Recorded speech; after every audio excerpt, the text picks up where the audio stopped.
All right, so welcome back to Kaos TV stream of the Grubby Starcraft Invitational. We're here with TLO and Grubby. What's up, TLO?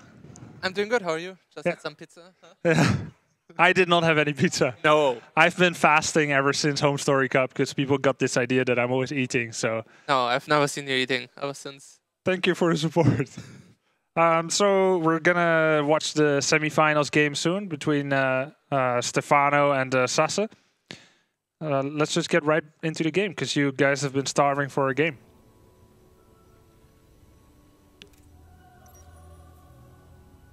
PVC on Shakura's.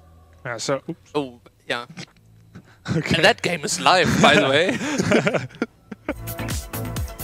Okay, so we've got Stephano versus SaSe. We've got SaSe here in the bottom left and Stephano in the top right. It's a Protoss versus Zerg. And what do you think about SaSe? I really like SaSe as a personality in StarCraft 2 because he's just such a hard worker.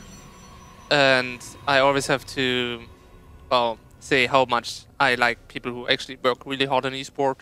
He has a very Korean mentality, just plays game after game, probably more than anybody in Europe, really.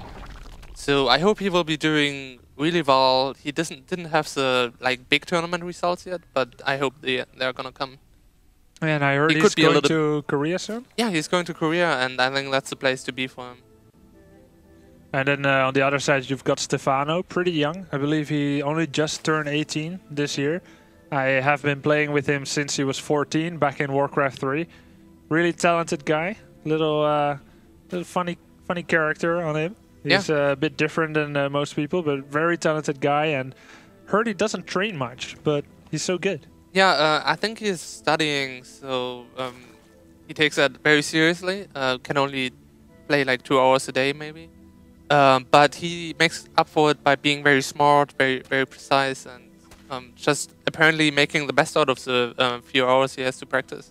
Yeah, and I did hear that he has his holidays right now, so he can train a little bit more, and that should be pretty scary if you consider that so far he trained and got by mostly on just 2 hours a day. Now we see a spawning pool opening into a hatchery. Ideally, the Protoss wants to delay that hatchery because it comes at around 16 supply, and that's just a little bit too early for the Protoss liking. So SaSe went ahead and planted a pylon there, knowing that it can't be taken out until the Zerglings are out. And in the meantime, gas came up for Stephano. I really dislike gas openings as for Zerg players on Shakura's, to be honest. Well, it's not really a gas opening, right? He went pole and then wanted to go for hatch. Yeah, but what I would prefer Zerg players doing is to just go for a 12 pool or 13 pool. Then you get Zerglings out really early at fast screen and can deny the pylon right when you have enough money to get the hatchery. And it doesn't put you that much behind economically, no, does it? Actually it doesn't at all. We see second gas now starting to get used by SaSe. It's kind of funny, when you make that pylon at the hatchery, you know it's not going to live forever, right? But somehow a lot of Protoss, myself included, always seem to forget, oh, I need a second pylon at home. Yeah, it's a little bit of a weird timing, I guess. And now he's supply blocked. Oh, okay, he's not really supply blocked. A little bit he was. Yeah, it definitely hurt his build a little bit. Whatever he's going for, if it's a timing attack or just having the sentry out a little bit later for an expansion, it can always be dangerous. It comes down to really precise few seconds in a game in StarCraft 2, which can change everything. Yeah, and he was at 23/18 population for a little bit. It looks like a one-gate expansion. I guess he'll make a Nexus here and then try to make kind of a wall in with more gates, going up to like 3 or 4, probably. Yeah, it's pretty easy in Shakura's to hold your expansion. You have a little ramp, and later on you just have sentries and enough force fields. Stephano getting a lot of Zerglings. Yeah, he's at 10 Zerglings and getting 2 more, 12 Speedlings, and probably he can force some force fields with those Speedlings. He likes to get, at this timing, he likes to get a bunch of Speedlings, just which says against a one-gate expansion, you're gonna get in a bit of trouble, especially if you miss micro, but I don't expect we'll see too much miss micro from SaSe. And he almost plugged this gap, not quite, so he could be losing 1, maybe even 2 sentries, but nice force field, did use both already. Couple of links down. And another sentry, so he should be kind of safe here. Yeah, I don't think he's gonna do any damage with the Zerglings, but as you said, forcing force fields, always a good thing to hold down the energy count on sentries, and more circling streaming. And I disagree with that decision to get even more. He should probably have invested into more drones. And I think, it doesn't really cost SaSe anything besides energy. So all that it gives Stephano is say, okay, I know you're not going to attack me right now. You're not going to do a Nexus cancel 4-gate all in or something. Yeah. And he lost about 7-ish Zerglings. No, probably 6 Zerglings and a drone. Yeah, but it's still okay. Oh, I like that a lot. Yeah, taking out the rocks. I don't get why so many people as Zerg players don't do that with their Zerglings. Sometimes you just see them sitting on the map. If you have Zerglings and nothing is going on, kill every rock you can find on the map, to be honest. Yeah, it's like what you told me on the stream when you were scouting with your Helion and you found my secret pylon. And then I was like, you map hacker, and you were like, no man, I was just scouting around. It would be lazy not to. Yeah. Like, if you have the APM, go scout around with your Helion, if it's not doing anything anyway. And that's what Stephano's doing now, something useful, right? Yeah, it's a little thing which can turn out to be a huge benefit, being able to take that base there. Not a lot of Protoss players count on that to be there so early. Well, he might find out quite late if he doesn't go past there. So pretty fast robotics facility, robotics bay. What does he know about Stephano? Pretty much nothing, except that he saw about 12 Zerglings. And usually if you're going for mass roach, you wouldn't make 12 Zerglings early on. So it gives a slight hint towards the direction of, are you maybe doing the Zergling Infestor style? Because you seem to favor Zerglings. But that's it. It's mostly a guess, and assumptions can be pretty dangerous, but still he's like, I'm gonna make robotics facility and robotics bay no matter what. Oh, nice. Nice force field. Killed a bunch of links. Killed 5 Zerglings. Yeah, I think that's pretty reasonable. Did he actually get an observer, or was he going straight for Colossus? So he has one observer.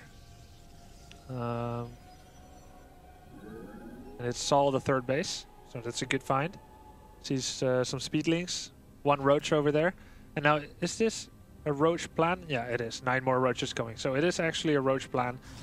And he's got sentries, stalkers, making more gateways. Pretty thick wall there. And Colossi coming out.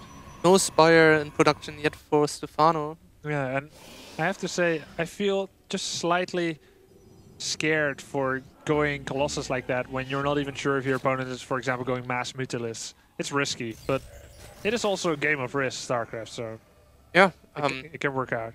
A game of probabilities, but then again, a 2-base Colossus attack against such an early 3rd base, I don't know if that's the best thing you can hope for as a Protoss either. Obviously, not going for a Spire seems risky against Colossus, but you can make up for it with just having an insane amount of units. Yeah, and Stephano's pretty good at pushing out that creep, so if the Colossus are coming here, he can try to set up a flank, and I've played against Stephano a lot. Undoubtedly, he would plan something like that. And moreover, the Colossus Stalker Sentry, they kind of tend to bunch up. And what have we got coming up here for Zerg? Infestation Pit. So about to be done. Probably gonna hate infestors. Oh yeah, who doesn't? Well, I love infestors. The Zergs, they don't hate them. Yeah. I can't really hate on infestors because I liked them so much when I was playing Zerg. Yeah, me too. Don't you remember I was saying at Home Story? The way to play with Zerg against Protoss, get like 30, 40 infestors. Yeah, Bishu was saying the same thing. He still has nightmares about, I think it was the Gathering where he lost against infestors. Oh, nice force fields. Bit too many roaches came in, maybe. Colossus defensive position. That's a pretty good fight for SaSe. Lost all his sentries and force field though, so I can't really fault Stephano for that fight. Yeah, but I think he lost way too many roaches. I wonder if he's even going to be able to hold there. The 3rd Colossus is going to be coming in, and there's only a dozen roaches. 20 roaches coming in. It's always nice to have. 20 extra roaches. Yeah, that's going to help a lot.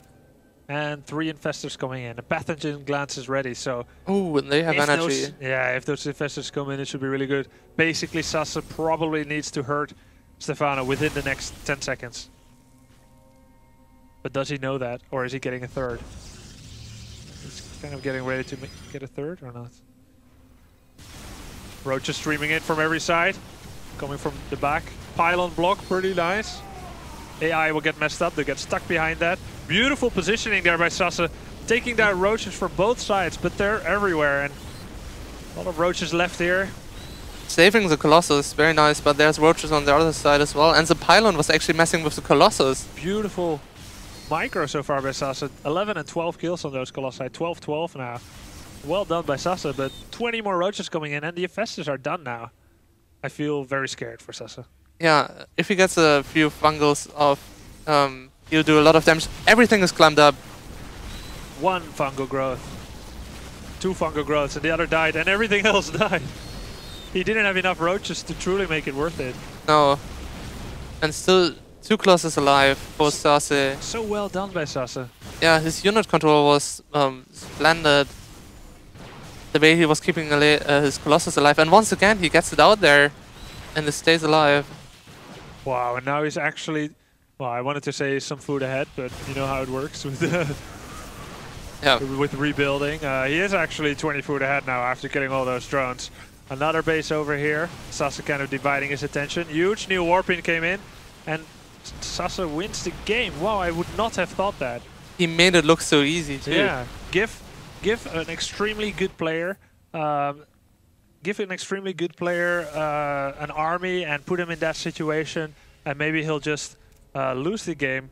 Then you've got SaSe, and well, I have to admit, I don't really know how he did it.